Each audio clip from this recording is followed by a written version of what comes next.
Hello there, everybody. Welcome back. I'm Foxxyboi, and we're doing a little bit of a deeper dive interview with Lamb Chops. Hi, how are you? Everything all Yo, right? yo.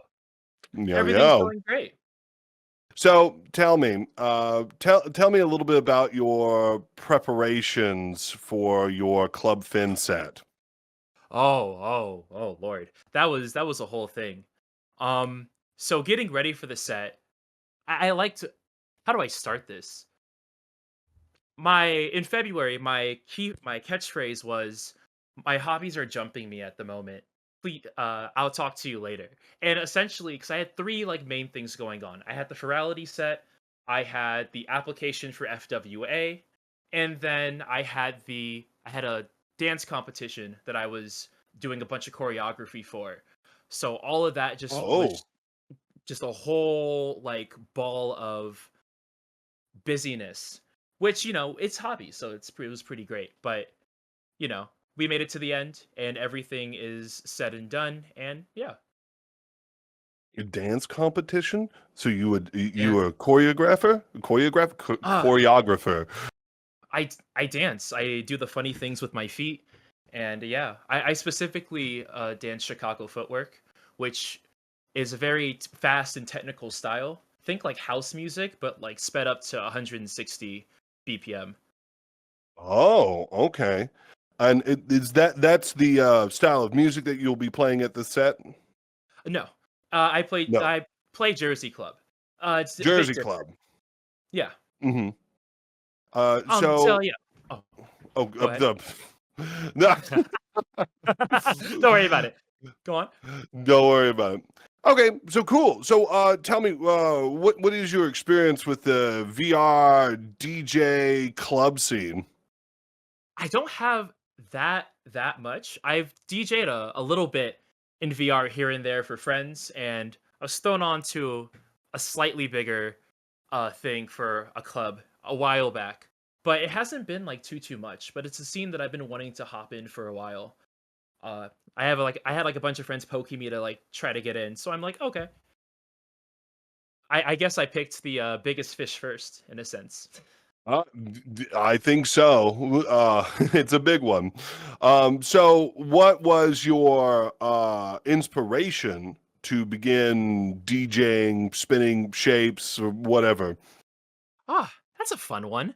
Um, it was Further Confusion 2019, my first ever furry con, and I didn't know anyone in this fandom really that was like local in there. So I did what you would usually do, and I went to panels and such. And I went to this one particular panel that was for music production and was for um a DJing. I used to produce music back in the day, so that's what like originally piqued my interest. But I went there, I talked with a lot of people, eventually partied for the entire night on the party floor, and then I left that convention like, oh my god, I want a DJ, and I've been kind of doing it ever since. That's awesome. That it's cool that you got that experience at a con, specifically a furry con too. Yeah. That's a good takeaway. Usually, if I leave a con, I just get like I don't know, crud or sick. I mean, you get the good memories. You get to like lay in bed and go over those good memories as you slowly recover. Slowly recover. I need a convention from the convention. I need a vacation from the vacation, you know? Yeah, sounds about right. If you don't get sick, then all the You partying didn't go to a really does you con. If in. you didn't get sick, you didn't go to the con. Yeah, yeah, sounds about Yeah. right. So tell me, who are you looking up to and getting inspiration from the DJ scene these days? That's a fun question. Hmm. I guess it just depends on like what I'm listening to.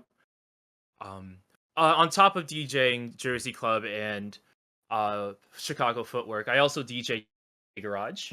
And one of my favorite artists in that scene is DJ Opidin. They make some of my favorite new style UK garage I've ever heard. It's so wonderful. And hearing them DJ and string it all together is lovely. So that's what I'm kind of looking at right now. I see, I see. So, tell me a little bit about some of the techniques that you're utilizing for this mix that you'll be producing for Club Fin. Oh, oh. To be honest, my transitions are kind of basic. I like to deal with more like the energy and the flow. That's like what I really try to focus on is like if I'm recording something, it's what do I want this theme to be? If I'm in person, it's what's the crowd feeling? How tangential is this to what I already have planned and all that? And sometimes, at least in person or live, I'll go off kilter if I'm feeling some type of way about it. If my mix is a bit chill, but the crowd wants to really go hard, um, everything will change on a dime. And, we improvise. It sounds really good. And yeah, it's my favorite way to DJ. However it works. If it works good, it's good. Yeah, Um, so tell me more about perhaps the software or hardware you're using. it's pretty simple. I used a bit of Record Box. I'm super into Serato right now. Doing all of that. I use a little bit of what is it called? What is it called? I think it's called Lexicon. Yeah, I use a bit of Lexicon to move my metadata, my hotkeys, and all that such over to Record Box and all that. And it's really fun to analyze tracks in that software. Throwing a little mixed in key to make sure that my keys are all right. And that's a kind of overview of what I use. Um, what are some things you think no one is talking about in this scene? Ah, okay, that's a good question. Hmm. I would think. Oh God, what comes to mind right now is the whole FWA thing. And if If that DJs should WA be like, thing? if the question if DJs should be paid or not for for playing at conventions, and as that conversation's going on, one of my great friends, Bagel Tiger, came up with a great point. That I don't really see talked about in that sense. So thanks to her. Um, and that was essentially, uh, DJs should be treated more like volunteers in the sense that we should get we should be told earlier that we're going to DJ so that we can prepare for for these sets more. We can if we could get dibs on the volunteer um words are crazy. Oh my god. If we can get dibs on the volunteer like hotel rooms so that we can like get rooms and really prepare for this stuff, that would be like a nice like level, you know. Um, it would be a lot easier to prepare for these conventions if I had a little bit more than a month to actually prep and get ready for it. So that's like as this like whole FWA thing is going on, that's like the one sort of thing that I wanted to at least put in there, my little 2 cents.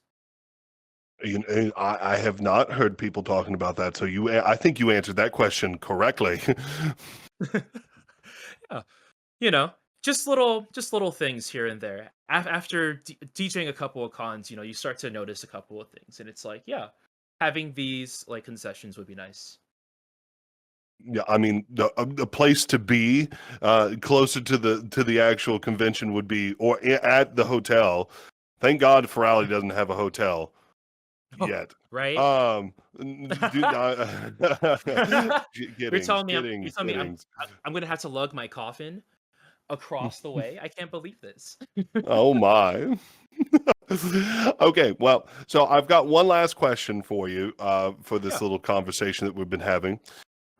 What is a piece of advice you can give to someone looking to start DJing? Oh, that's a fun one. Um, I would say find a like a cheap little DJ controller. Get record box, focus on like one or two genres, and just really focus on like transitions and such. Find something that you really like and really build up a library from there. And the more you play with it, the better you'll get. And yeah, then you're on your way to becoming a DJ.